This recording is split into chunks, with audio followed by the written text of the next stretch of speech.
Okay, Skull Warriors. This is our buddy, which is one of the new promos. 621, dies during the end phase, and when he's brought back from the graveyard, gauge one card, which will help you with the field spell we'll show you later. This guy is brand new as well. He's got 6000 defense, call cost pay 1 gauge, but the spell card that brings him back without paying the gauge cost. So this guy doesn't drive during the end phase, and this is your defense in the deck. This is something that Skull Warriors have needed for quite some time. This guy, he will win you games. 4-2-1 with Penetrate. It's really funny to have 3 of these guys in the field and just penetrate for 6 to the centre.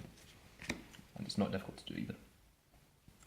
Yamagitsune, the real key to the deck. Without this, the deck really wouldn't work all that well.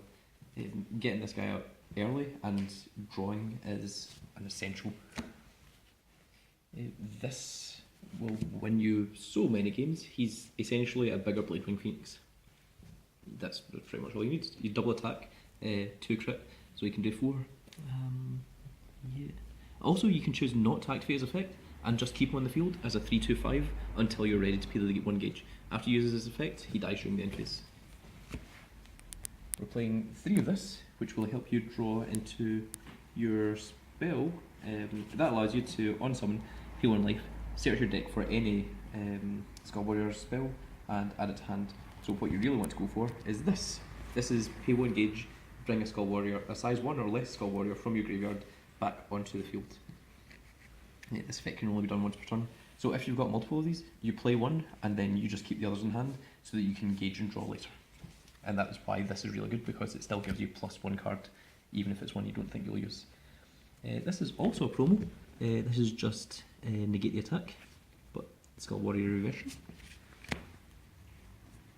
4 Hadesfall.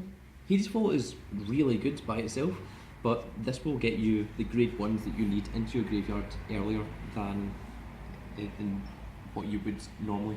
If you don't draw into a Yamagitsune, this is fantastic, just put a grade 1 under it. Wait for the opponent to play a grade 1, and then just discard it from this. Destroy the opponent's monster, deal 2 damage to them, get your Yamagitsune engrave, it's all good. Rather than a counter attack, because a lot of the majority of Skull Warriors don't stay in the field that long, this is much better. When one of your monsters are destroyed, you destroy an opponent's monster. That will help you a lot better than +3/+2 counter attack in this deck. This is pay 1 life to rest an opponent's monster. You do this when the opponent says enter battle phase, rather than when they declare the attack, because that doesn't work. We've got 4 of this. Again, negate attacks, so we're on 8 of the negate attacks. And finally, we're using 2 of each of these weapons. This one is discard a card from your hand. Sometimes there are Skull Warriors in your hand that you will want to summon via the graveyard effect, rather than just calling from your hand. Because it will be pay 1 gauge either way, and what I'm talking about is Yamagitsune or the 6k defense, which are both pay 1 gauge. This one is pay 1 gauge to summon it. So there are times when you won't have enough cards in hand where you want to summon this. There are times you won't have enough gauge to play this. This is why we run 2 of each, because they're both necessary in different situations.